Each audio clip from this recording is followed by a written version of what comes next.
আসসালামু আলাইকুম। সম্মানিত সোশ্যাল মিডিয়ার বন্ধুরা, যে যেখান থেকে দেখতেছেন সকলের জন্য রইল শুভকামনা, শুভেচ্ছা, শুভ সকাল।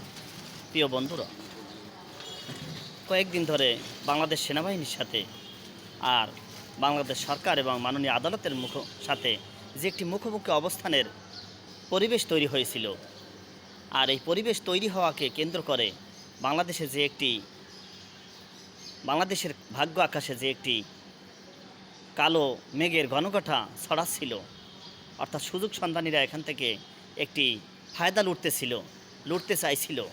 তারাও অপেক্ষায় ছিল যে বাংলাদেশ সরকার আর বাংলাদেশের মাননীয় আদালত আর বাংলাদেশের গর্ব, বাংলাদেশের অহংকার, সেই সেনাবাহিনীর সাথে একটি দ্বন্দ্ব বেঁধে যাক। কিন্তু আজকে সেনাবাহিনীকে আমরা হাজার সেলুট জানাই, বিনম্র সেলুট জানাই। তারা যে কৃতি সন্তান, এই বাংলাদেশের সূর্য সন্তান, তারা যে অহংকার গর্ব তার পরিচয় দিয়েছে। তারা সুন্দর করে আইনের প্রতি, আদালতের প্রতি, সরকারের প্রতি শ্রদ্ধা দেখিয়ে তাদের অপরাধের প্রতি তারা অনুতপ্ত হয়ে তারা আজকে আদালতে হাজির দিয়েছে। তাই তাদেরকে আমরা বিনম্র শ্রদ্ধা জানাই। তারা আবার পরিচয় দিয়েছে যে তারা বাংলার মায়ের সূর্য সন্তান, আনুগত্য সন্তান।